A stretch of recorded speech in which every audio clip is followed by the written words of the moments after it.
Good afternoon, guys.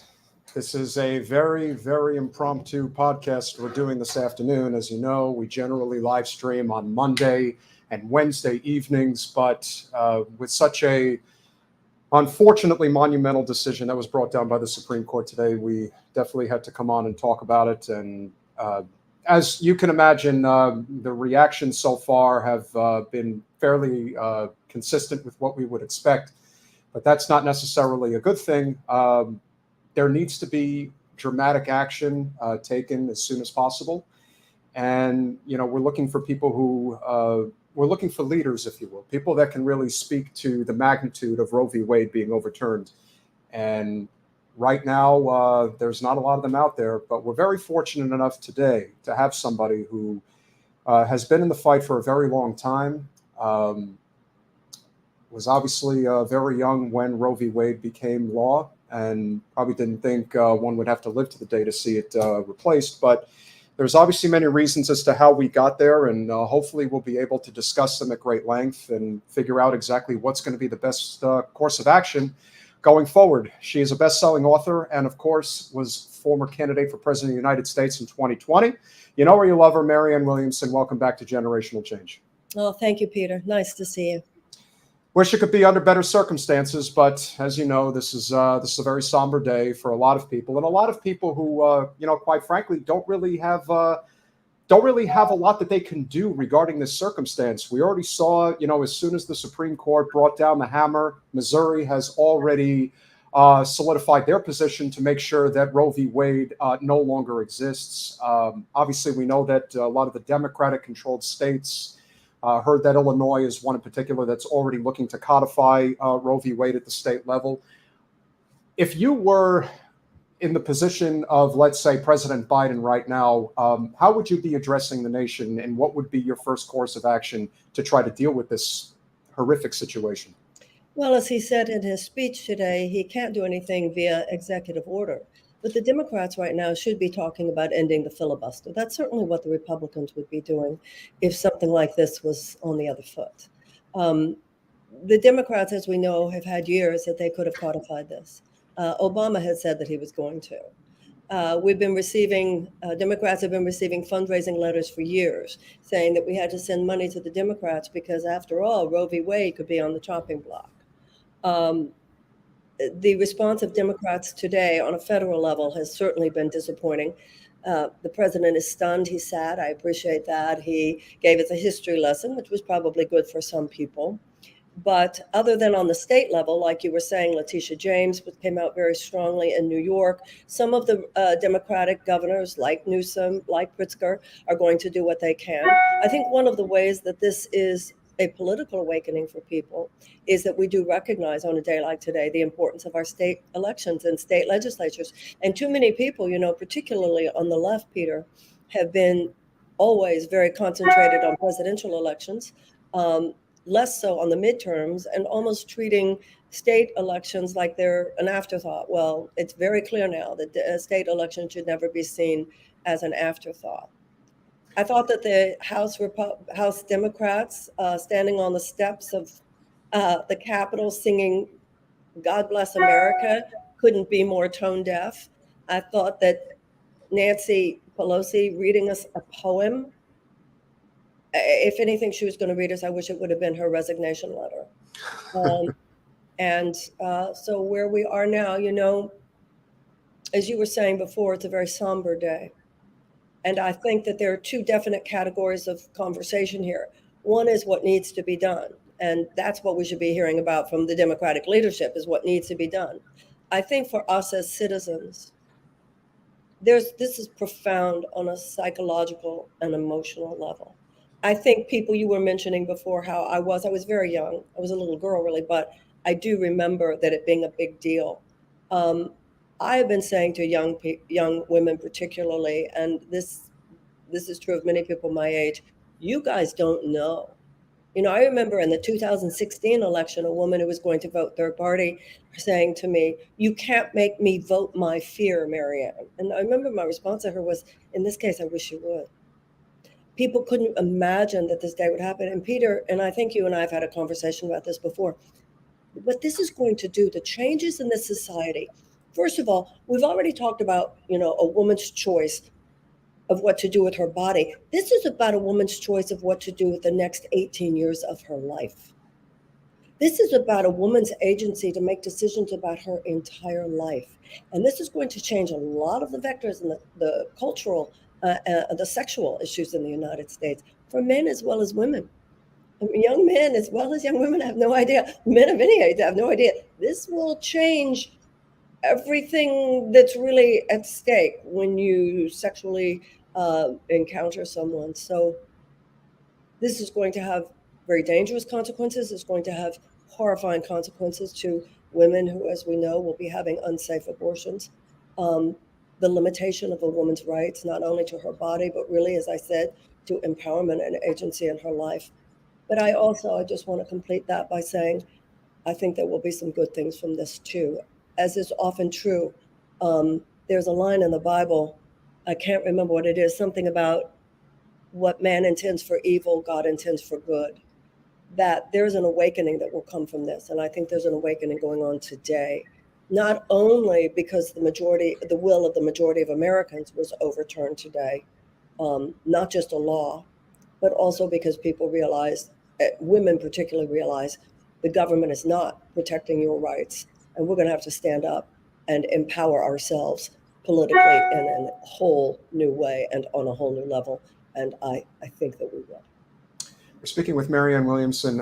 One of the things that I saw today, which I thought was very telling, is you have what is considered, I guess, like the outlier senators, Joe Manchin, Susan Collins, and I believe Lisa Murkowski, coming out and saying that there is a legal contention here regarding particularly Justices Kavanaugh and Barrett, who during their confirmation hearings declared that Roe is settled law. And of course, they went back on that, basically saying, we were not going to confirm them had they said that they would look to overturn Roe v. Wade. Well, if that is the case, and there is legal standing, again, they're not going to get impeached. We know that. But there is legal standing to move forward with that effort if that is something that people want to do. My question is, if you can temporarily eliminate the filibuster and codify Roe v. Wade right now with these senators coming over and providing at least a 51 vote that will say we will codify Roe v. Wade and that's that, I would think that that would be an angle that should be pushed right now. What do you think? Well, I think that's what Biden should have been talking about in his speech. That's what Nancy Pelosi should be talking about. That's what Chuck Schumer should be talking about.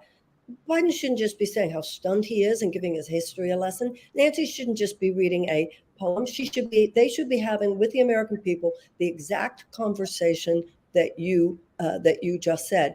And instead, what are they telling us? They're telling us to make sure that we vote in November because that this is on the ballot in November.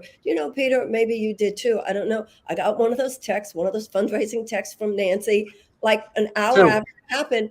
Excuse me, she almost single-handedly elected Henry Cuellar against Jessica Cisneros, and he is the last pro-choice Democrat. There's no moral authority there. If the Democrats do not show up on this, I think this will mark the end of serious political power for the Democratic Party for years to come. And I think that they're in a very dangerous spot right now, and I think we talked about this a number of months ago. They really are disconnected from reality. It's not like the November election. Yeah, the November election is not like it's like 2 or 3 weeks from now. It's 4 months from now. It's like it's not around the corner. There is a lot that can transpire over the next several months, and you've already got Mr. I shouldn't even be on the Supreme Court anymore anyway, Justice Thomas coming out saying, well, now we have to look into other things like contraception and gay marriage. And it's like, if you think they're going to stop now, they're not stopping. They're going to try to go for the home run and then some. I couldn't agree with you more. And that is what Biden should have been saying in his speech. He's like this. Yeah, I agree. I don't know how people really get motivated because, again, I think we look a lot at the despair that a lot of people feel. How would you suggest that people kind of get motivated at this point. We've seen this movie played over and over again, and we know that the leadership, especially at the top of the Democratic Party, has to go, because even in this moment, they're doing exactly what they shouldn't be doing versus what they really need to be doing. Well, not all of the primaries are over. Some of the primaries still are ahead of us. I hope that people will go to candidatesummit.com, where I have a list of endorsees, and they are non-corporate backed candidates. And the thing is, Peter, as you well know, people who are non-corporate backed candidates are not going to just go to Congress to go along and get along. They're ready to fight. They're ready to make it happen. So every American has a congressional election coming up in November, and a third of us have senatorial elections coming up. There could not be a more important time to get involved. Any repair work here, any resistance to this insanity must include electoral politics. We really have to remember that. There's got to be an inside-outside strategy, and find out who's running. Get involved. See if you can help. Don't take any seat for granted. You don't have to love everything that the Democrats have been doing, God knows, but it is true. If Hillary, for instance, had won in 2016, this would not be happening. She certainly, Trump had 3 Supreme Court endorsements. So people say it's kind of a cliche to say, oh, but the Supreme Court. But it's a cliche because it's true. And I say that unapologetically. There's a lot of vote shaming going on towards those of us who say, well, you still got to vote for a Democrat until certainly as opposed to these neo-fascists. And I think that it is neo-fascist what's going on here. This is a war against women. This is, like I said, this is more than just an attack on our bodies. It's an attack on our lives, attack on our freedom. We're not a minority. It's bad enough when you attack the rights of a minority. This is not a minority. I love how, what's the name of that wonderful author who wrote The Handmaid's Tale? Oh, I don't even know. But again, there's so many similarities as to where we ended up today as a result. She said when this was originally leaked, she said, I wrote The Handmaid's Tale as a warning, not an instruction manual. Margaret Atwood, was it Margaret Atwood who wrote it? I think so. Each of us, Peter, in other words, have something that we can do. And I hope that people will remember. Have the Democrats been weak? Absolutely. But are they hell of a lot better than the Republicans on this? Absolutely. And we must push back. And we must not let the great be the enemy of the good. We're speaking with Marianne Williamson. One of the reasons I really wanted to have you on today to speak about this is because I've been very adamant that the biggest problem with the Democratic Party is that they are completely co-opted by Wall Street. The biggest problem with the GOP is that they are completely co-opted by the evangelical right. As somebody who has been a spiritual advisor, somebody who's been involved in religion for a long time, can you speak to the biggest issues that exist right now regarding the evangelical right and sort of this minority rule that they seem to be completely okay with and are not getting pushed back enough on?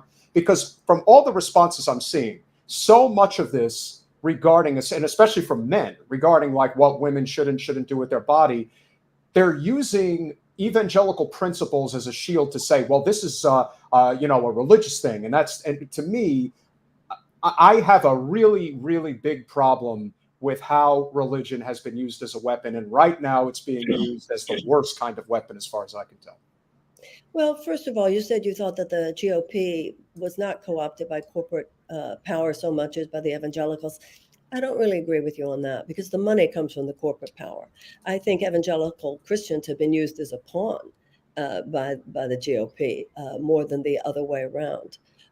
Many religions have nothing to do with God. Where there is not love, there is not God. There's a line in the Bible. On that day, I will say, I never even knew you. There's a line in the Bible, God shall not be mocked. And that means he isn't. Where there's not love, there is not God. Now, I will say this. I do think there are many sincere evangelical Christians and others whose opposition to abortion rights stems from what is in their mind a deeply moral stand. And this is an important issue, Peter, because I think one of the reasons we lost on this issue is because too many on the left have refused to acknowledge that it is a moral issue. I believe abortion is a moral issue, but I believe it's a moral issue that is a private issue. The government should have nothing to do with it. There are issues of private morality and there are issues of public morality. And when it comes to anything having to do with someone's body, anything that has to do with someone's sexuality, except with the one exception of sex with children, the government has no right to have any say whatsoever. And I do trust the moral decision making of the American woman. I find casual abortion as much an anathema as anybody does, and I think most people in America do. This is an issue of respecting the fact that for the vast majority of American women, this is a very, very difficult decision. And whether they contextualize it as a religious or a moral decision or not, they're dealing with it in their hearts. They're dealing with it in their conscience. So evangelical Christians have no monopoly, quite the opposite. Not only do they have no monopoly on moral consideration, but there are too many issues where, for instance, given their willingness to go along with policies that actually harm children that are already born, I would question whether they have any moral high ground on this and many issues whatsoever. Why do you think they don't speak out against that? We had, we don't have, we had the child earned tax credit taken away. We obviously don't have universal health care. We do not have a living wage. There are many things that could mitigate a lot of these cycles of poverty, being probably one of the primary reasons as to why women do end up getting an abortion. Yeah. It would seem to me that if you had a more caring society, then abortions would obviously be considerably less. But there's also this sort of duality, if you will, it seems, on the right, religious right, where their concern is only to be pro-birth, not be pro-life. That's how I see it. Yeah, no, it's absolutely true. And in so many cases where there's an emphasis on protecting a fetus, but not an emphasis on protecting a child, which seems outrageous to me. But I also think that we should note, Peter, there is a new generation of evangelicals coming up. And there's a new generation of them there with a lot of emphasis on anti-poverty work, even a lot of emphasis on the environment. So I don't think that we should brush all evangelical Christians, just as broad a brush, because, well, first of all, as Martin Luther King Jr. used to say, you have very little persuasive power with people who can feel your underlying contempt. And once again, I have found, and I found this as a political candidate, I can respect someone's moral ambivalence on the topic of abortion. I really can. But I would find over and over again when I would say to someone, oh, it is a moral issue. I just don't think the government should be making that decision for a woman. This is an issue of a woman's private moral decision, not government. I can't tell you, Peter, how many people would say, oh, but you do get it's a moral issue, right? I would say, of course. And they would say, yeah, that's all I want to know, that you get that. Because so many people, particularly on the left over the last few years, seeing it as some slippery slope to even acknowledge that it was a moral issue, I think that has been a terrible mistake in terms of winning hearts and minds in this country. We're speaking with Marianne Williamson. No, please finish. You know when things changed? You know when we started losing this battle? When photographs of fetuses became available. Because when I was a little girl, those pictures didn't exist. So the fact that there is some level of moral wrangling on this should not be disrespected. The issue is the government should not be deciding this issue for people. And I think that we would have had a lot more success on it if we had. Although it's to be noted that even the way it is now, over 60% of Americans did not want Roe v. Wade rescinded, repealed, overturned. whether it has to do with this, whether it has to do with Medicare for all, whether it has to do with environmental protection, whether it has to do with college loans and college tuition. There are so many issues at this point where clearly our representative democracy is not representing the American people. We're speaking with Marianne Williamson.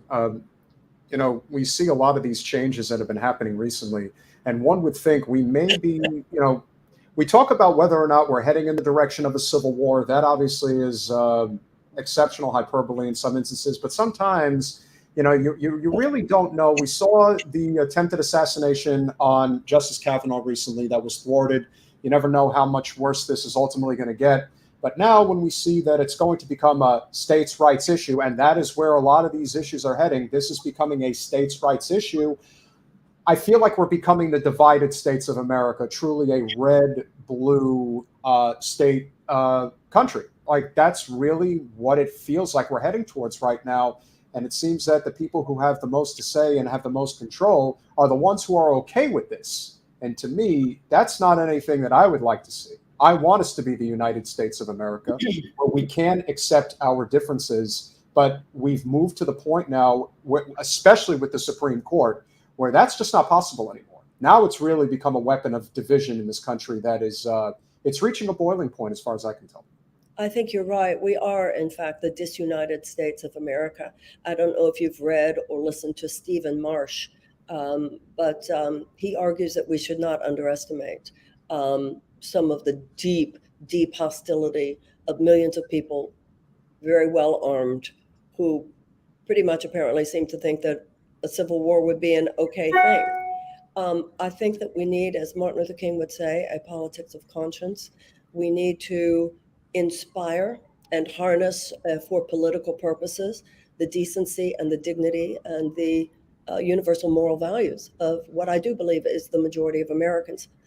This country does not belong to anyone as opposed to someone else.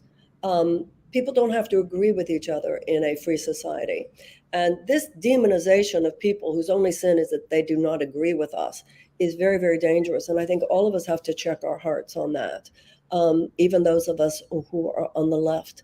Like when you were talking a couple minutes ago about evangelical Christians, I think that there are many among evangelical Christians who are very open to moral persuasion on this issue and on many issues, but have felt that the Democratic Party derides and mocks and takes a very condescending attitude towards their faith.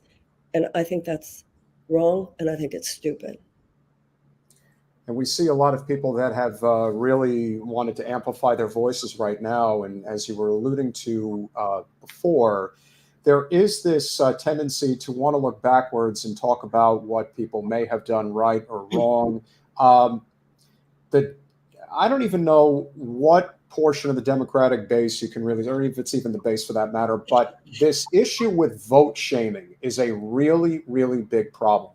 And in this moment right now, if you're really trying to rally people to the cause, telling them to basically get effed, if you will, because you didn't vote for Hillary or whatever, that this is on you, even though we had 49 years to codify Roe v. Wade, and there were multiple opportunities in multiple Democratic presidential administrations where they had control of all three branches, including supermajorities in two of the most recent Democratic presidencies, and it just wasn't done.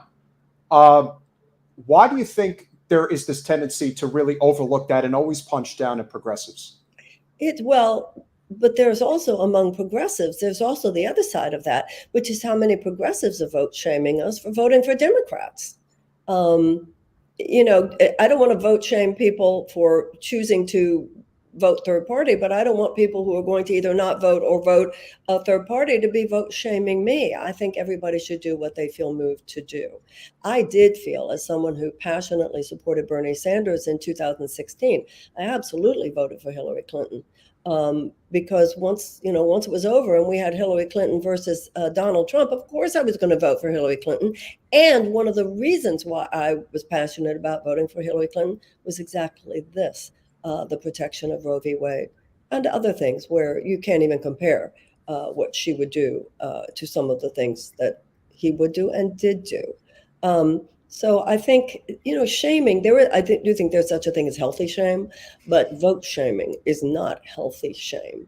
And I think that the condescension among some on the left, when somebody just doesn't agree with them, is just as wrong-minded as condescension on the part of people on the right, thinking that they have some monopoly on any values, democratic or moral or any others. I think we have to focus on the fact that there are probably, it's probably between 80 to 100 million people in this country that are not even politically active. They don't vote.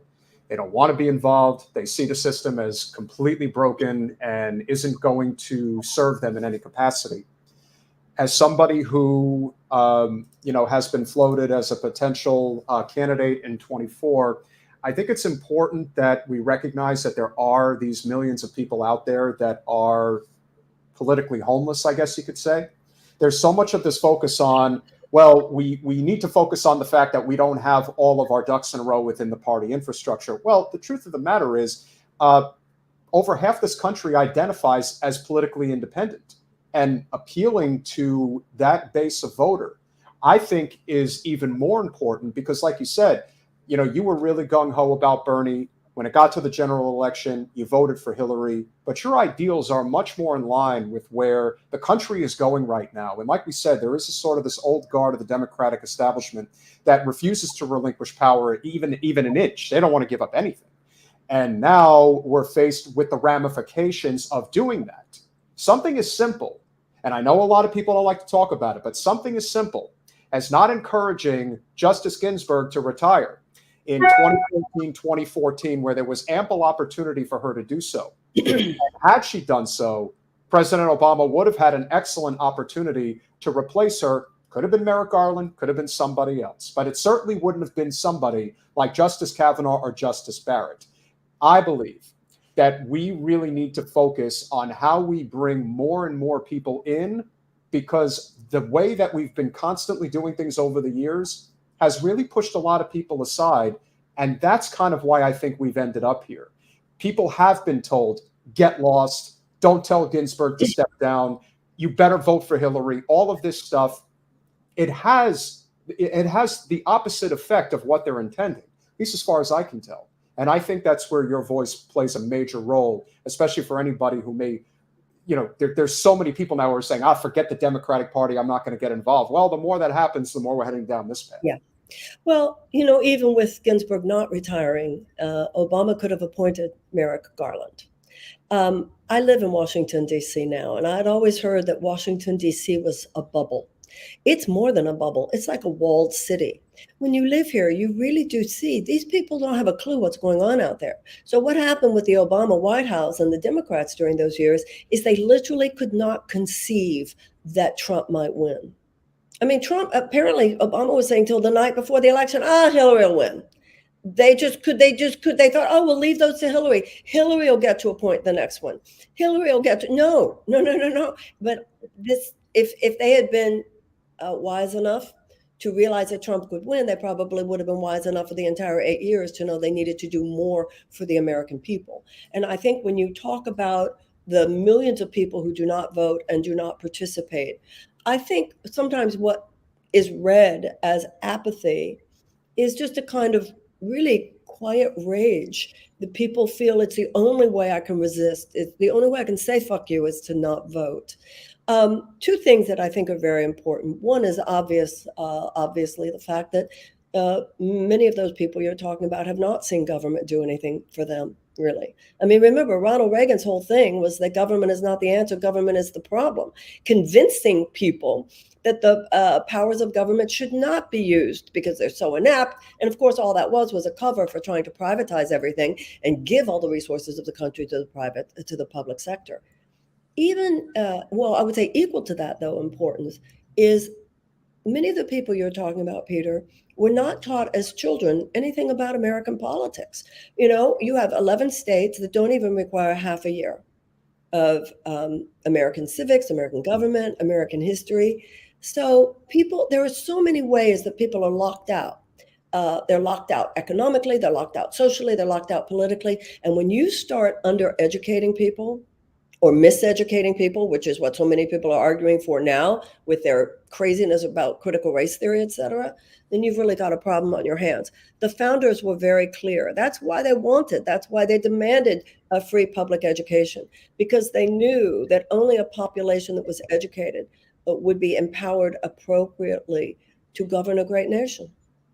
And that's part of why so much money has taken away from possibilities for higher education, making it more and more difficult for people to become educated. There is a conscious effort there, not only to turn people's despair around trying to get an education into a profit center, but also at least an unconscious desire to keep people out of the game. Because when you're less educated, not only are you less able to make money statistically, but are less likely to care about politics and become participatory. I feel like if we had a better foundation in this country, like I said, a living wage, universal health care, we had a robust climate initiative, I think a lot more people would be inclined to get involved.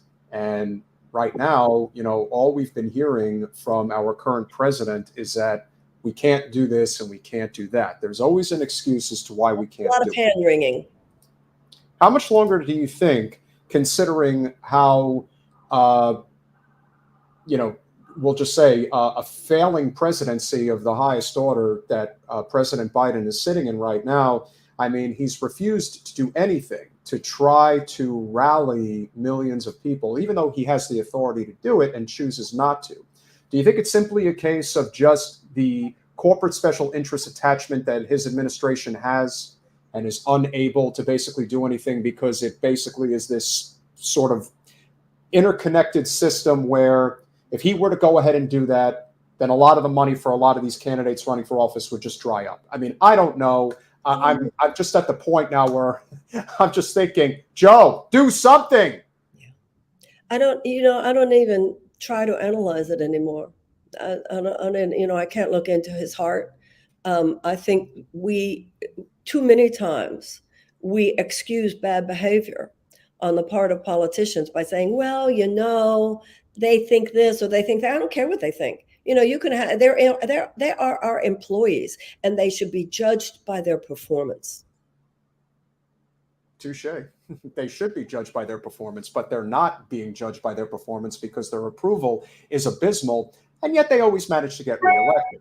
So again, I think that also speaks to the fact, and this is something that I am a huge proponent of, is, like you said at the beginning, we really need to be focusing on these local races and building this foundation. It is easier to just look at the shiny object at the top, whether it is the presidential races or the Senate races, or in many cases, the U.S. Congress. But there's a lot of people who neglect the fact that it's so important to have a much stronger state house, or even, depending on the state, like here in Florida, for example, we're a very county strong state. So there is a lot of things that, depending on what Governor DeSantis may or may not look to do, I think is going to have huge ramifications on what ultimately does happen going forward.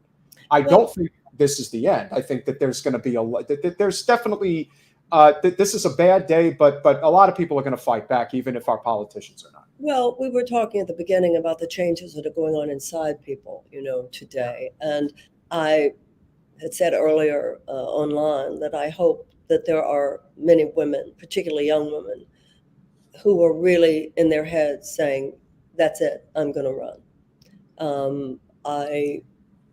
One of the things the Republicans are very good at is they groom young people to become involved politically. I mean, the fact that so much of Democratic leadership are people in their 80s, this is ridiculous. I write books, right?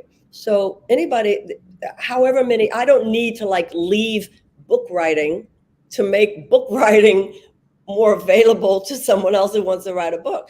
But in politics, there are only so many slots. So when you have people, whether it's Eleanor Holmes Norton or Dianne Feinstein or any of them, with the exception of Bernie, because he's so special, but just as a general rule, these people will not move over and let a new generation rise up. And it's a very big issue here. And once again, the cluelessness of Nancy when she was reading this poem today. I don't remember exactly what it was that you had said just now that I was responding to, but I was going to get somewhere else and I forgot. I'm sorry. That's okay. It's a lot to take in. It's a very tough day. But obviously, one of the last things I want to address is, like we talked about, there are people who are looking for somebody to lead. Your name, again, has been floated as a potential presidential candidate in 24, regardless of what President Biden chooses to do. If you were commander in chief right now and you had the opportunity to, let's say, address the nation this evening, what would you be doing, and what would you be encouraging people to do? The power of the bully pulpit is immense, and it seems like President Biden just either simply refuses to use it or just doesn't know how to use it properly. You know, I saw New York's Attorney General Letitia James on television today. She had it right. She was saying everything that her office is doing to push back against this, everything that she's doing to protect the people of New York. That's what I would be doing. I would be explaining to the American people what we're going to do about this. I would not be saying to the American people, just vote for us in November because the codifying Roe will be on the ballot when, in fact, they've had so many years to codify Roe.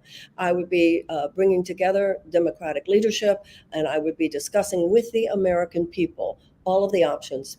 President Biden said, I can't do this by executive order, and I do understand that. But there are other arrows in their quiver. And I would be not only bringing all the leadership together to discuss what those arrows are, but I would be explaining them to the American people and asking them to join with me in their state races, in their state activism, and in all of the ways that I would then delineate as their president, and that I would highlight among so many activists in the country who are doing things, so that together we, the majority of American people who know that this is wrong, will now push back against this and override their override of a basic American freedom. Do you think the culture war plays any component in this? The culture war is central to all of this, of course. Yeah, and I think that this is why I think economic populism is so important, because it's a unifying issue that doesn't allow people to be divided as easily as issues like a woman's right to choose, Second Amendment.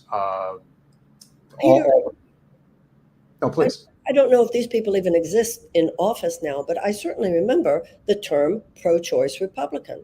Well, even Susan Collins, this whole Susan Collins, I just can't believe he lied to me in that. I'm starting to think that it should disqualify you from federal office if you've never seen through somebody's lie. I would also think, and this is the issue that never got talked about enough, if you really wanted to hammer away at one of the biggest issues that I think anybody had regarding Justice Kavanaugh and Justice Barrett in particular, they never tried a case before they got onto the Supreme Court. I mean, I don't know how much more obvious you had to make it that there was a hidden agenda in getting them on the court. In the first place. Millions of dollars was spent on this. I mean, I remember a hearing, a congressional hearing about a federal judgeship. The man had never tried a case. And clearly he had been schooled that when they said things to him, he just said, I don't feel like answering that. It was during the Trump years, and he knew he didn't have to. This has been strategized over years, all of this about the federal judiciary, not only the Supreme Court, but all the way down. And they made it also very difficult. The Republicans made it very, very difficult for Obama with his appointments. So we shouldn't pussyfoot around this. We shouldn't pretend to ourselves that this is not a very, very difficult, dark chapter in American history. But I think we need to dig down deep and remember that other American generations have been through difficult times. Women are under attack now, as we have not been since the days of when women didn't even have suffrage.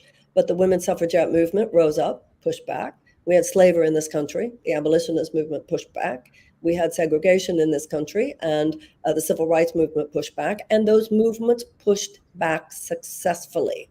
And we have to find it within ourselves to rise above. Although the anger today is understandable, it can be transformed, it can be alchemized and turned into deep commitment and dedication and focus because there's a job ahead of us that must be done, and it's on us to do it. It's been a pleasure having you on this afternoon. Is there anything that you would like to plug that you're working on right now, or any appearances that you may have coming up? Obviously, you're definitely going to be in demand over the next couple of weeks, I'm sure. So please, by all means, anything you'd like to share before you go. Oh, thank you, Peter. It's always nice to talk to you. And I do have a Substack. I will be writing later today about this issue. People can go to mariannewilliamson.substack.com. It's free to subscribe. And that's where I write my articles. I just appreciate the opportunity that you have me on. Well, it's really a privilege to speak with you as always. Of course, we are, as we like to say on our podcast, small but mighty. We're very grateful to have obviously had you here. I am sure you're going to be getting calls from a lot of people. Lord knows, like we talked about, there's not a lot of voices out there that really know how to handle this moment, and people are desperate for some type of direction. You are certainly one who is providing it. I definitely look forward to reading that Substack. Guys, if you're not currently subscribed to Marianne's Substack, please go to mariannewilliamson.substack.com. Make sure you check it out. She's also written some phenomenal articles as well, and I'm sure you'll find wonderful interviews that she's had on YouTube recently, including one that was really fantastic with none other than Harvey K. So, with that said, Marianne Williamson, thank you so much. Thank you, Peter. Thank you. All my best. Bye-bye. Bye-bye. So again, this is a terrible day, but it's a terrible day that one has to wonder if we could have avoided. See, that's my argument. And the one thing that I find so interesting about the issue of a woman's right to choose is that there are so many men who feel that it's their place to tell a woman what to do. And I am the most unwoke person in the world, of those who know me. But my God damn, will you please leave women the frick alone to do what they have to do? There are always going to be circumstances where women are either going to have to choose, whatever. It is their body. And I understand that there are people, that, again, if you're pro-life, that's fine. I don't have a problem with that. If somebody's pro-life, that's their choice. Again, choice. I agree, Brazos. We all love Marianne and appreciate the kind words from a lot of you guys who enjoyed the interview. Marianne's one of a kind. And again, I'm glad I got her early, because I'm sure there's a lot of people who are going to clamor to get her on. It really... it says a lot about just how bad things are right now. Because even in this moment where there was always this threat of, we're going to take it away, you're going to lose it, what are you going to do? And now it's gone. And the Democratic establishment is doing exactly what they've always done. They have learned nothing. They have learned less than nothing. They are telling you that we do not care if we lose in November at all. How do I know? Because if all they're doing today is telling you, vote for us in November, my God, are they lost. I have an idea for you, President Biden. Just a thought, just a general thought. If you went on national television tonight and made some type of a plea to the American people, something, saying that, you know what, I've really given this a lot of thought. We've got to cancel student loan debt and push for tuition-free public college and trade schools. And imagine if he did it. Well, a couple of things would happen. His approval rating would go up, really up. The economy would be stimulated as a result of this ridiculous inflation that is all about corporate greed. And we know that their corporate greed when it comes to student loan debt is a very serious problem that we are not properly dealing with. So that would be something that would really make a big difference for a lot of people. And if that were the case, and his approval rating went up, that would help the Democrats in the midterms. And if they were to win the midterms, maybe, just maybe, they would have an opportunity to do even more regarding codifying Roe v. Wade. But right now, they're not doing anything. They're not. This is exactly what one would have expected. And I didn't even get a chance to show my text message because I deleted it earlier. I've gotten texts already asking for more money, saying, hey, you got to help us. Roe v. Wade got overturned. We got to elect not even, well, of course, not non-corporate. We've got to elect just Democrats. You mean like pro-life Democrats like Henry Cuellar down in San Antonio, Texas? Is that the one you're talking about? Because I just want to make sure I know which Democrats you're talking about. Nancy Pelosi reading a poem today. Let me read you a poem about the America, what we're going to do. Oh, my God. It's a clown show at this point. It's so bad. And so for those of you who are still here, you know, I really appreciate your support. We really appreciate your support.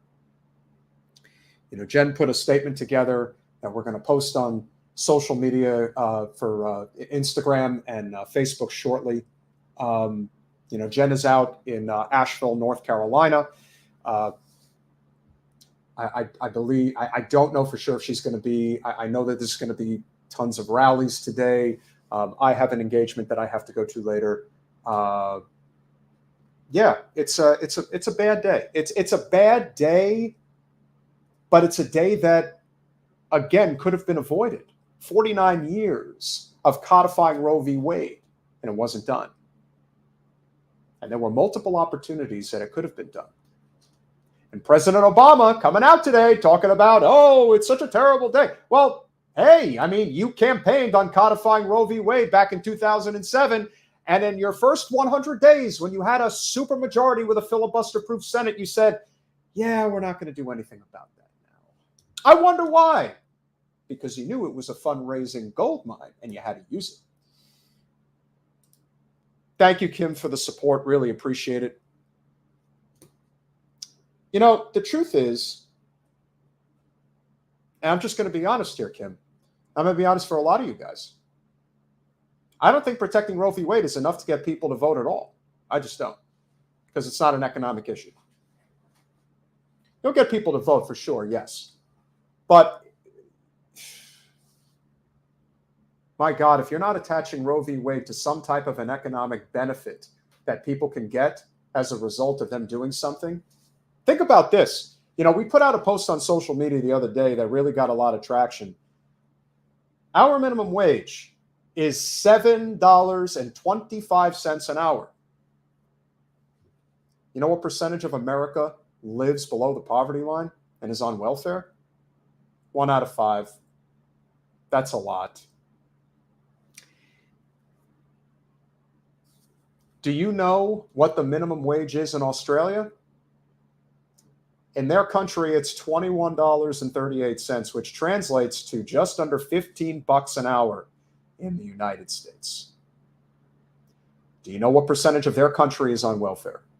Below the poverty line. It's less than 5%. It's directly correlated.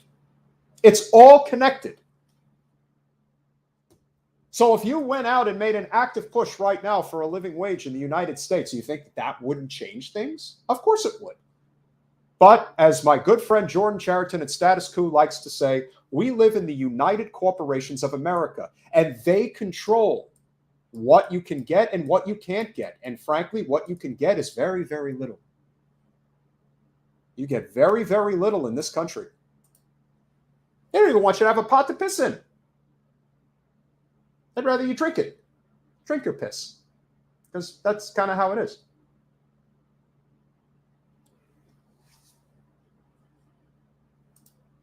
Sandra, in certain parts of the United States, yes, $30 an hour is what you would need. In the biggest cities, the most expensive cities, that is what you would need. Miami, Los Angeles, San Francisco, Denver, Chicago, Boston, New York City, and possibly Philadelphia. The fact that it's even that high is crazy. And again, limited housing, no rent control, and even if there is, they're rewriting the laws every day to make sure that doesn't change. The system's broken. Like, I can get upset and rage about it, but no, the system's broken. This is the matter of, you know, who's going to pick up the slack? Who can lead people? I personally think, and Australia has universal health care. If the Aussies can do it, so can we. Good day, mate. Put another shrimp on the barbie. kind of like Jim Carrey would say in Dumb and Dumber. That's not a knife. That's a knife. Yeah, we absolutely can afford these things. We know we can. And that's sort of the political odyssey that I think a lot of people have experienced over the last, 5 years plus. We're staring down the barrel of massive change that is only going to come through a very, very dark moment. And this is one of them. Don't think it's over yet. No, this can get much worse. And Scat's right. I'm not going to put up his message because he cursed.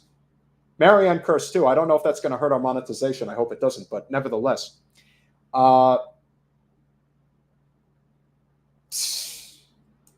course, Rob. And again, the reason why you were notified 50 minutes late is because this notification probably went out as soon as Marianne was off the podcast. That's how this works. I'm not stupid. Everyone knows that the game is rigged. The game is totally rigged. It's totally, totally rigged. But it's rigged for the American people not to get what they need. Bernie and Trump were always correct. The difference between the two of them is that Bernie actually cares about the people benefiting. Trump just cares about himself benefiting. And if the people benefit as a result of him getting what he wants, then that's just a after effect of sans circumstance. Not that that was what was intended. Certainly hope people understand that that's what it is. But as I like to always point out, so much of what we have today in politics, it's not complicated stuff at all. None of this stuff is complicated. Most of this stuff is common sense. Everyone thinks that this is all the progressives' fault. This is all the progressives' fault. If only they had listened. If only they had voted for Hillary Clinton, even though their vote wouldn't have made a difference. It's the independents who vote a certain way. This isn't Democrats voting a certain way. Do people forget about Democrats for McCain? I don't. That didn't make a difference. Obama was too popular. But what if it did make a difference?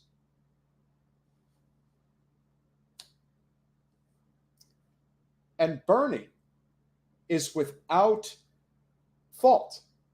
Bernie made a number of mistakes. He's still making them. He's not fighting the way that he needs to or the way that he should.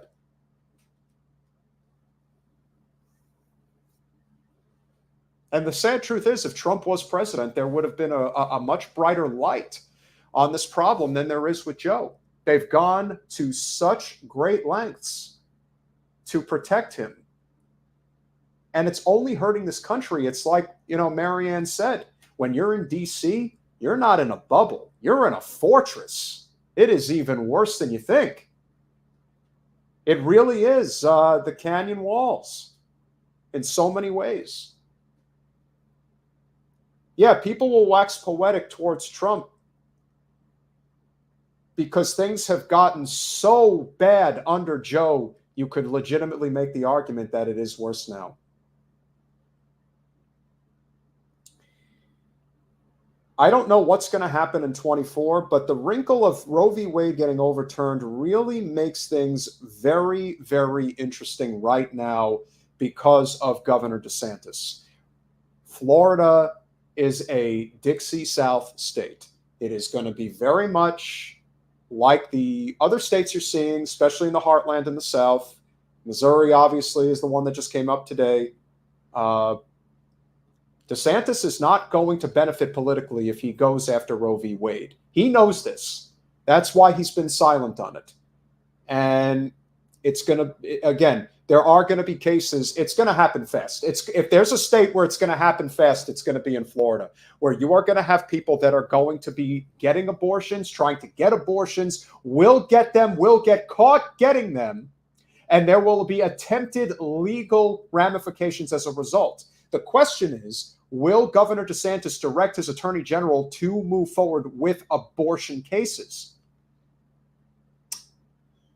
Up to this point, DeSantis's political acumen has been exceptionally well-timed and never puts himself behind the eight ball far enough where he starts to lose support. But now comes a very interesting set of circumstances.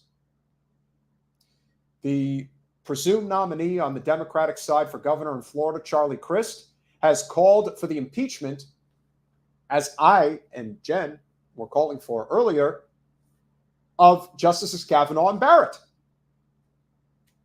They lied. I mean, they did lie. You have it on recorded video where they said Roe v. Wade is settled law. Apparently not. At least enough to get you confirmed. What will Governor DeSantis do? That will be very interesting. I don't know. I don't know what Ron is going to do. But he's in a tough spot now. Oh, boy. Because they're going to come at him with everything they got. They're going to use this as a wedge issue. If the Democrats are smart, they'll figure out a way to really push it for all it's worth. Because, again, I don't think it's going to affect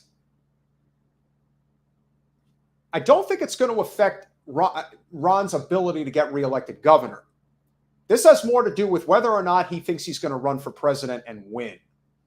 That's going to be the big, big question. Jimbo, I know you feel that way. I know you think Ron's in a tough spot. Let me tell you something. He may not be in a tough spot in Florida. That's not what I'm saying. But we all know, especially after, and again, if anyone doubts that Ron DeSantis is running for president in 24, he said, I am not seeking Trump's endorsement for governor of Florida. That's all you need to know. That's it. And end. DeSantis needed Trump in 2018. That's for sure. He was not going to be elected governor. He wasn't even going to win the primary against Adam Putnam, who was the commissioner of agriculture at the time. Putnam absolutely would have been the nominee, and he was the biggest big sugar whore I've ever seen, and we've had plenty. But he was as bad as Rick Scott, if not worse. But then I totally came in and I endorsed that DeSantis guy. He was a great guy. I told him he would be governor, and then he became governor. It was really great. But now your Frankenstein monster is on his own, and he doesn't need you anymore. So if Ron has any intention of running for president, he's going to have a lot of questionable decisions that he's going to have to think about. Is he really going to have his attorney general? Because the buck stops at Governor DeSantis. Everybody knows that. He runs the state. If Governor DeSantis tells the attorney general you will not prosecute abortion cases, then that will be the way it goes. But if Ron does allow that to go forward, and we know it will, if cases come, because there will be abortion cases that will get to the attorney general's desk. This is the third most populous state in the country, and it is essentially a red state at this point. 30 electoral votes, mind you. Talk about prime electoral real estate. That's why things for the Republicans are not nearly as bad as many people think. 70 electoral votes between Florida and Texas alone. That's a lot. And so what I would say, again, a lot of people are thinking, well, what do we do now? How do we get to the drawing board and really start to assemble what we can do going forward? Sean, just rewind. Just rewind. I'll be off. Don't worry. You won't have to listen to me for more than another minute.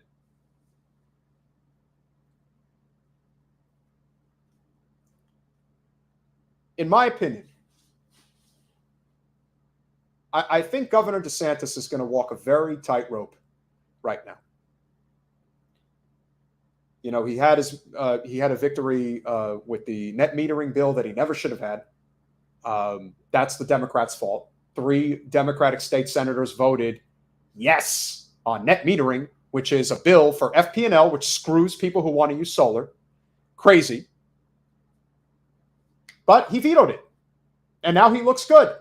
And you know what? DeSantis has had a fairly decent record on the environment. If you have a Republican who has a decent record on the environment, you have no chance. Forget it. It's like one of the things that the Democrats are really supposed to be able to have a lane on is the environment. And with DeSantis, they don't have it. Especially when you have so many Democrats in this state who ready, willing, and able, including, and I will say this, kudos to Charlie Crist, who has refused. he has my respect. He has Jen's respect. We have been very adamant about the fact that Charlie Crist has been walking the walk regarding the environmental movement, particularly when it comes to taking their corporate special interest money. Nikki Fried, not so much. That's a big problem.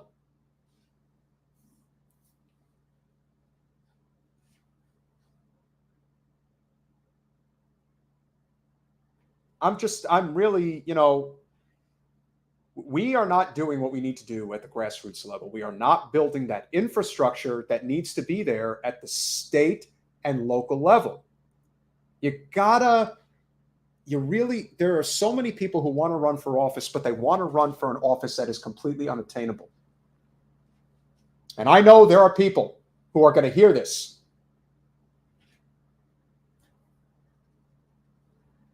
No one should be deterred from running for office, but my God, if people are running for offices that they have no chance of winning, they have no infrastructure, they have no backing from any labor organizations, progressive activist organizations that actually get involved in the electoral process. If you're not capable of fundraising, if you are not capable of building that grassroots army that gets out there and knocks on doors, phone bags, texts, and does everything in terms of building that infrastructure. And finally, if you're not a candidate that people are enthusiastic about, you're not going to win. You're not even going to do anything. All you're going to do is waste time. And we don't have time to waste anymore. People who want to ascertain to go after the congressional seat. Again, do you know what it costs to win a congressional seat? We did a pretty solid job of Jen running against Wasserman Schultz. We were able to get just under 30% of the vote in a pandemic with just under $400,000, half of which came in the last few months. Realistically, and I'm not saying it's the same everywhere, but realistically, if you're not able to run for president and raise president of the Del Boca Vista Club, you know what I'm talking about. If you're not able to run for Congress and raise at least $1 million, you have no chance. Your first run, if you're able to raise maybe a few $100,000 and build an infrastructure, you can really start to do an amazing job in growing and becoming something impeccably strong. It doesn't always happen. But what about city council, county commission, school board? A lot of races that you don't even have to be in a political party. Lord knows everyone's tired of the Democrats. Well, if you want to run in a nonpartisan race, that's the way to do it.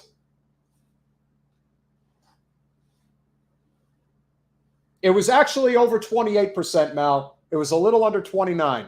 We did okay. Well, and again, remember this. Debbie was able to get where she was able to get through 30 years of infrastructure building within the county, having a lot of the money. And when you don't have name recognition, when you don't have a robust operation, if we had, let's say, $1 million raised, there's no question that it would have been a lot closer. And I don't think we're as far off as one might think. We did. We worked very hard. I gave it everything. So did you, and so did a number of other people.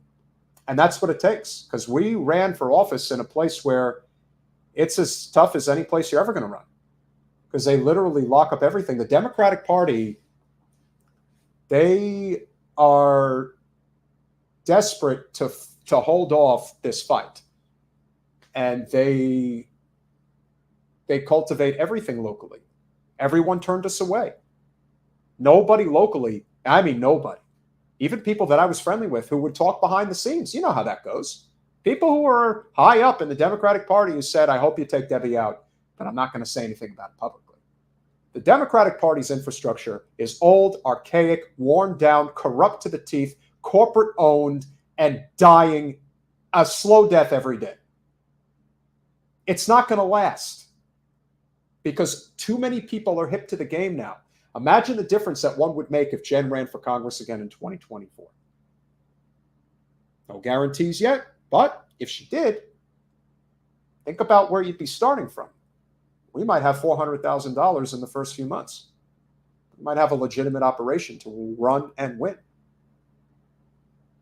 Yeah, Jimmy screwed us. So did a lot of other people. I don't care. You find out who's really in it and who's not. There's always going to be people who are going to fight and who are just going to, say a couple of good, kind words, but are never ever going to take on what needs to be taken on. There is a lot to be said. Our slogan in 2020 was a time for courage. Well, it takes a lot of courage to run for office, to believe in a cause and actually fight for it, in spite of the fact that a lot of people around you are not going to have the courage to speak up and do the same thing. You're on your own. When the water in the pool is comfortable, then a lot of people get in. When it's not comfortable, they don't even know what the temperature of the water is. They're not going to get in the water. People are just not going to take a leap of faith. It stinks that it's that way, but that's how it is.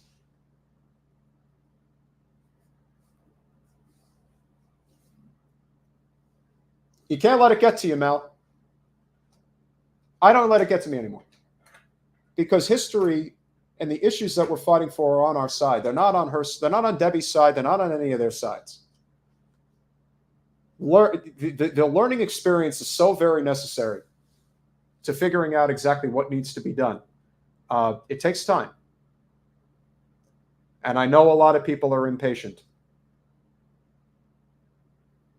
I get it. People are running out of patience. And that's why the dam is breaking. A lot of people are done with electoral politics. But you have to remember, there's millions of people who are not even paying attention to what's going on. They're not even involved. They just kind of feel like there's no point. It's a waste of time. And I get that. I totally understand their sentiments, and I definitely feel for them, for sure. But I'm going to keep fighting. And I think a lot of you are going to keep fighting. And that's great. That's what we need to do. We need to keep at it. We cannot just give up arbitrarily because there is too many things at stake, but we have to get smarter about how we do this. If you tell somebody, I'm running for the U.S. Congress, and by the way, it's going to cost me $1 million to be viable and competitive to win, most people are going to look at you and say, nah, sorry, it's not going to happen. But what if you ran for a city council seat or a county commission seat? In which case, maybe you only have to raise $20,000 in order to be viable, compete, and win. Well, you know what? You have a lot more people who'd be interested in helping you out. And there's a hell of a lot more seats out there that need to be filled. We have state house seats in the state of Florida that don't even go challenged. They just let them go. And in a number of places, they're competitive. What about the fact that you have ample opportunity to run as an independent and really cause a friction? I don't see that happening, especially in these super red districts. Well, what if a true libertarian who was running on civil liberties, ending the wars, legalizing cannabis, I keep telling them all the time, the most fiscally responsible thing to do is to have universal health care and a living wage. Because if you had those things, you'd have a hell of a lot less people on the government welfare dole. That is, again, there are so many ways that we could be effectively attacking this system. And yet, so many people just either don't listen or don't get it. Anybody who runs for local office, especially city commission, county commission, school board, and state house, you have my respect. It's very hard to do it. It's not sexy, and it doesn't get the attention that U.S. Congress, state Senate, U.S. Senate, and president get, or even mayor of a big city. But they are vital cogs in the equation. And exactly. Rob, think about it. How do you not get somebody who isn't an independent or a libertarian in very red Polk County out there running against the corrupt system? It would just seem like common sense to me. So when you have the worst elected Democrat in the state house in the state of Florida, I know there's a lot of the worst elected Republican, And I know there's a lot of bad ones, but Randy Fine up in Brevard County, he's got to take the cake. I mean, he really sucks the big one. And yet, he's being challenged by a Democrat in a plus 30R district. This is no different than the three grifters running for Congress as Democrats in Marjorie Taylor Greene's District 14 in Georgia. They have no chance of winning. They're not going to get within probably 40 points. But they're raising a lot of money. You want to talk about wasting money in politics? Holy Godsmack. Marjorie Taylor Greene is in a plus 27R district. What in the hell are you doing? And shame on anybody who falls for this.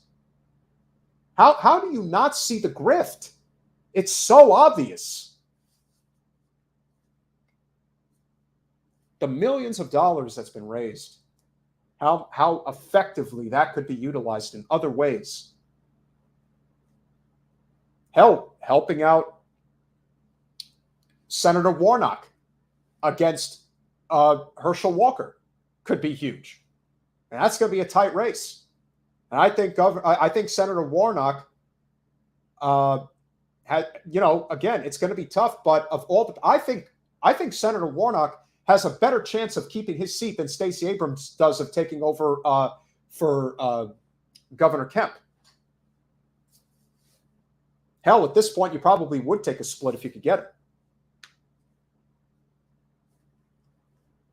But, for me, what I keep saying is we have to get much better at strategy. Even the people that are here, that are on the political right, and we have a handful of them in the chat right now. I have no doubt that a lot of them feel a certain way about certain issues, but you'd be surprised how many things we can find common ground on if we just focused on that. And we could really cultivate a lot of support. Jimbo, conservative, who's here?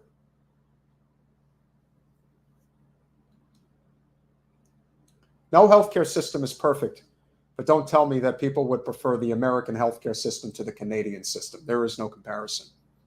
If you are fortunate enough where you have a lot of money and you are able to get a level of private care that isn't part of the government, hell, I've said many a times, I would have no problem in the United States if you wanted private supplemental insurance if you want to spend more money. But the idea that we don't have a basic healthcare system without for-profit middlemen in between us and our doctors, where you can go to the hospital, where you don't think that people should not go bankrupt. We're the only country in the world that goes bankrupt from healthcare costs. You do know that, don't you, Jimbo? And other people that are here? I certainly hope so.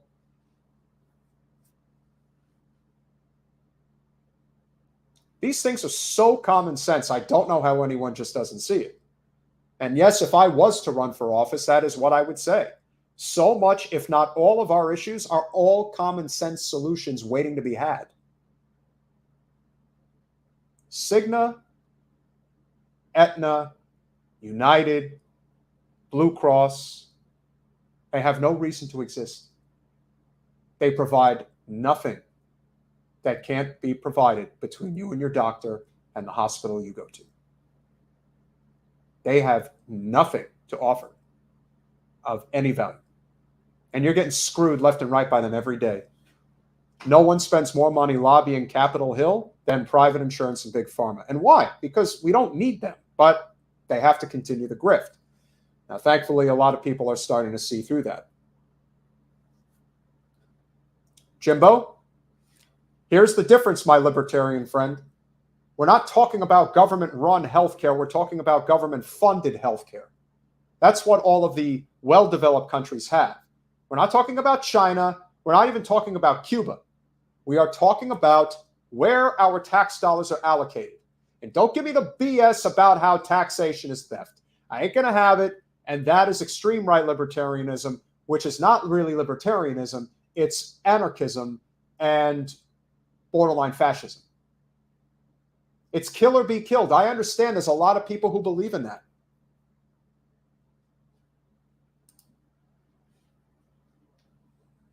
Ron, Don't ever compare universal health care to Obamacare. Obamacare is a joke compared to universal health care. What no one ever talks about regarding universal health care versus what Obamacare is the biggest wet hand job that private insurance ever could have hoped for. And the American people bought it like a bunch of fools.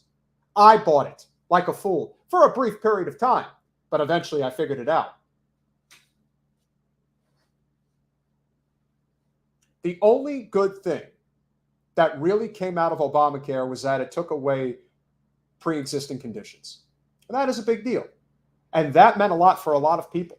And I don't want to downplay that because it probably saved countless lives. Think about how many people who had health care and were taking care of themselves had costs go up exponentially as a result of Obamacare. They didn't ask for that. But if we had a universal healthcare system like a Medicare for all, where we eliminate the for-profit middlemen in between us and our doctors, my God, if you had any idea how much money we would be saving. And everyone would have coverage. And no one would go bankrupt again.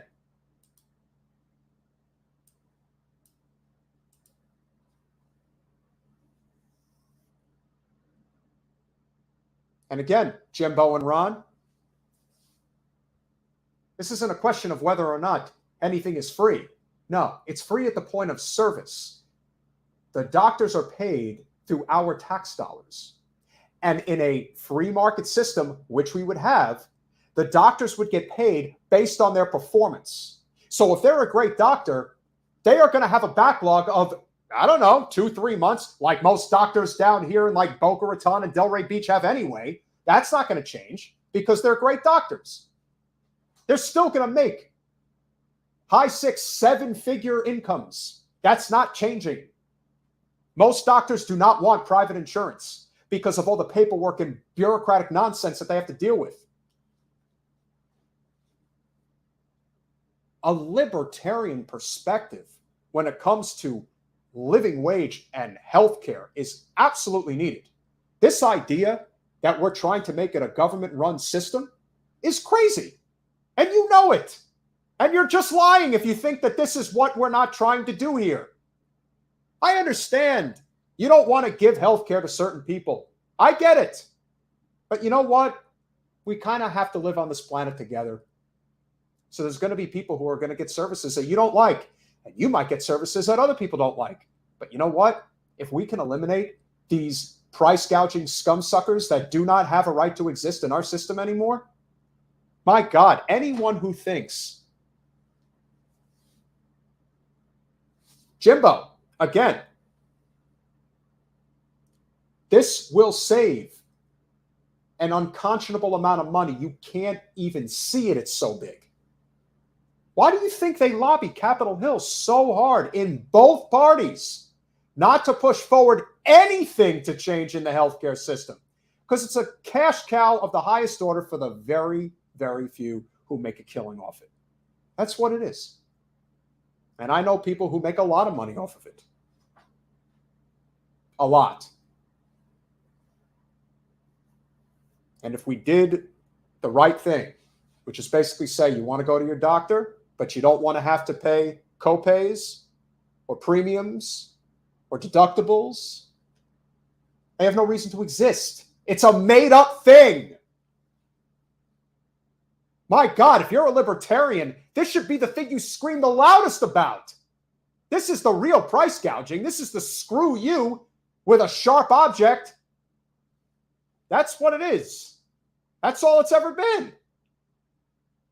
Now, if you want to tell me that there are certain things that you don't agree with in regards to some of the progressive policies that certain people you don't think you agree with, okay, we can have a conversation about certain elements of the tax code. I'm fine with that. That's a legitimate conversation to have. But if you're going to defend in any capacity the fact that businesses don't pay a living wage and the fact that we don't have universal health care, that is why this country is going to hell. As much as any reason, 21.3% of this population is in poverty and on the government dole. We have a slave wage, but when you compare it to other parts of the world, like Australia, even if you don't think Australia is perfect, they have a living wage and they have universal health care, and less than 5% of their population is in poverty and on the government dole. If that doesn't spell it out, I don't know what does.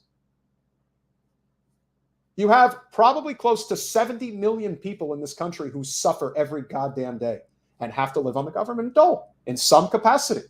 Wouldn't it be a lot better if that number was, I don't know, 10 to 15 million? It's still a high number, but my God, if we could wipe 50 million people off of that system, think about that savings. Think about how much that would mean. It's got nothing to do with population at all. At all. Has nothing to do with it. In fact, when you have a bigger population, you have more money within the pool. That's how it works. The fact that a small country can get away with it tells you all you need to know about what a big country is capable of doing. Jimbo, Ron, I'm telling you all, you're never going to have a perfect system. And I think universal basic income would have mitigated a lot of the problems that we suffered through over the last 2 years, in lieu of the pandemic. People would have had better choices. I think the argument could be made that UBI makes a lot of sense in dire circumstances. When people really need the help, they should be able to get it. It's essentially Social Security for all. It could have been called that.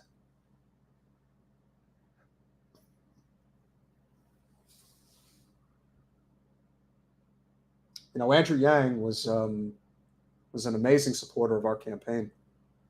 He really meant a lot, and the Yang Gang did an amazing job. They really helped us out.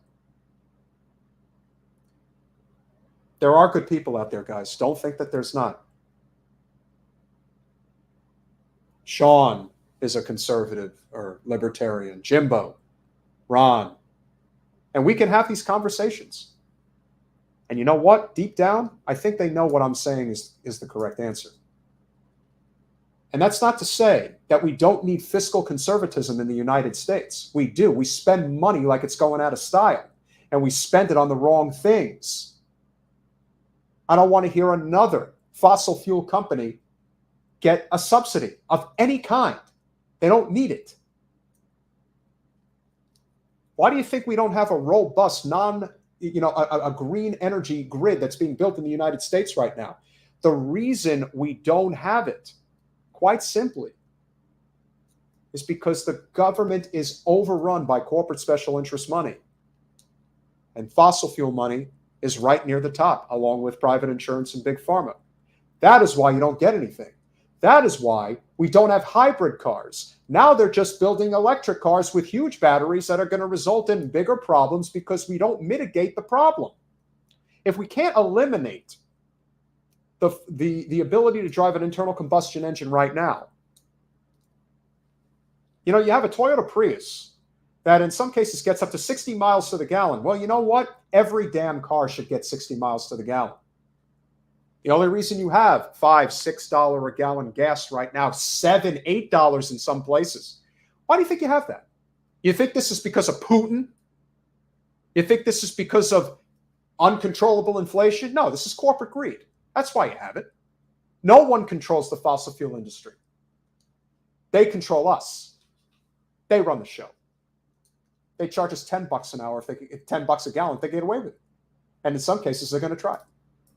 And because Biden is so unbelievably spineless and corrupted by the system he's been in for 50 years, he's not going to do anything. And it isn't just about him. It's about all of the people that are interconnected within this corrupted system that take all of that money. And if they didn't do their bidding, they wouldn't get any of it. It would just go away. It would disappear like that. That's how much they got him by the balls, baby. Oh, they really got him there. Let me tell you.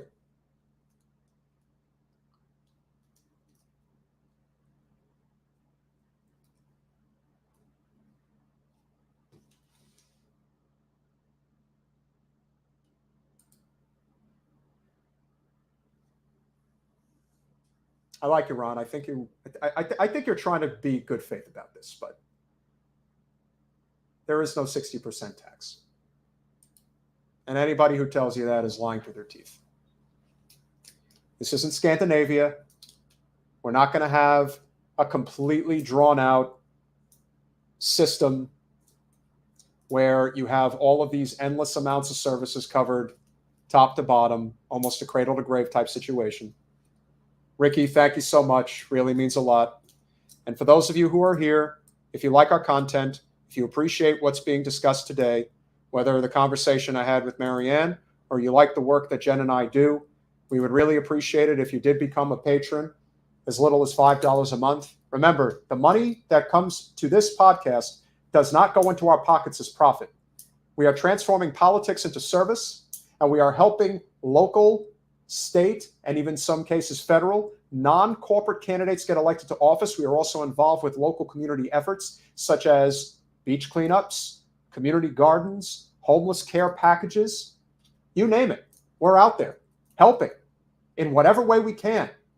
As a matter of fact, I don't know if they're hiring anymore, but our good friend Sheila Sherfilis McCormick, congressional representative of Florida's 20th congressional district, is currently hiring canvassers. We did our effort to make sure that that word got out there, let everybody know that they are looking for people that can help. Paying $17 an hour, 25, 30 hours a week up until the primary. It's basically 2 months. There's a lot of opportunity to gain some valuable experience, make some good money. You know, we're doing everything we can. I really, I get very passionate about this, but I also have a lot of optimism. I do.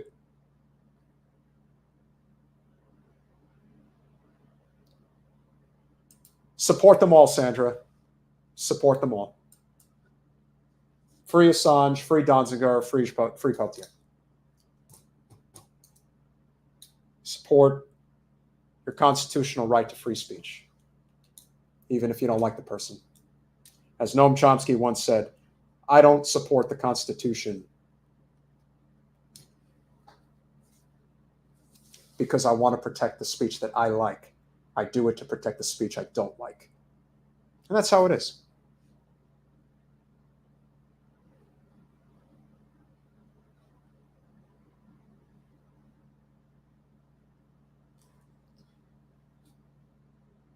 Certain forms of green energy is run on coal and gas. And that's what we're trying to change. It's one of the biggest problems that we face. Yes, I am, Charlie. Rob. I think that that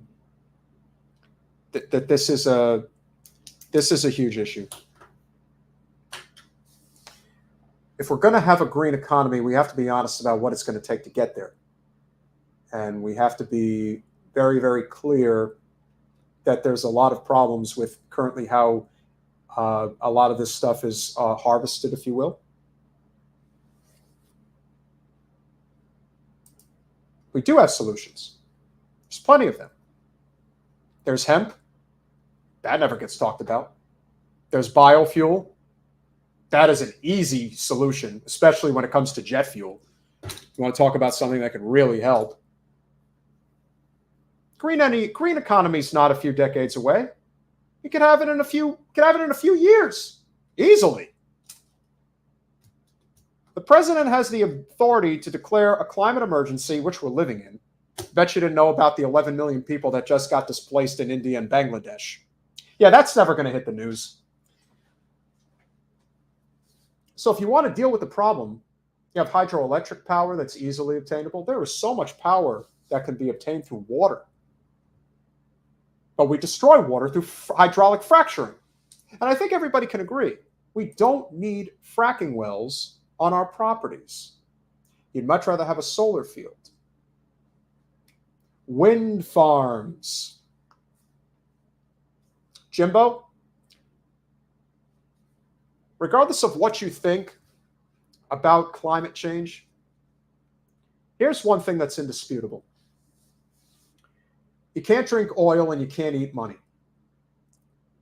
if you have contaminated water, like so many places throughout this country have, and the mitigating solution is to use some form of clean energy in order to eliminate that issue, I think we can all agree that it's much better off using that technology for that reason alone. And regardless of whether or not you think we have any control over whether or not, again, I do believe that nuclear version 4, which is supposed to effectively mitigate a large part of this problem,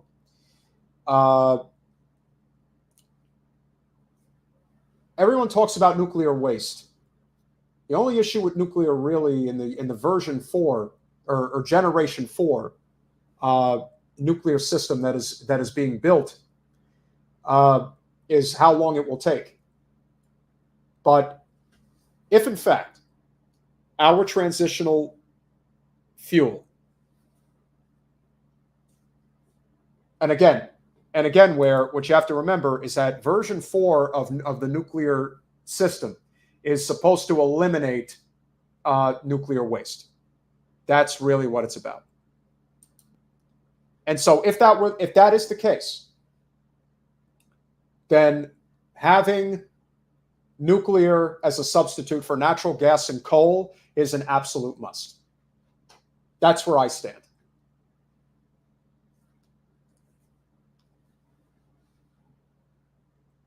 And again, like I said, there's many different ways that climate change, climate crisis, whatever you want to call it, is actually affecting our lives. But I would say no more detrimental than when it comes to our drinking water.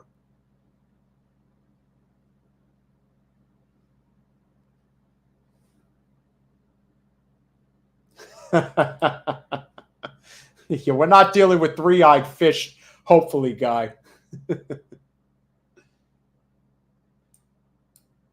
That's a great idea, Mallory. Please, if you could email her information to the generationalchange@gmail.com email, that'd be great. There are solutions. No, we have a lot of problems and there are a lot of solutions. And we know that. And it's always good to have these conversations that I think are very necessary. Because the truth is, we are a United States of America. For how much longer, I don't know. I didn't even think I would go on this long, but this chat's been very entertaining, and I'm very grateful that all of you guys are here. I certainly hope that you've enjoyed the conversation with Marianne, as well as my musings after the fact.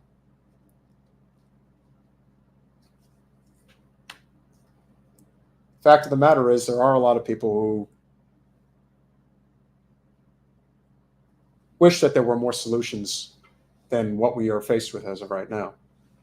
And so, with that said, got to keep fighting the good fight.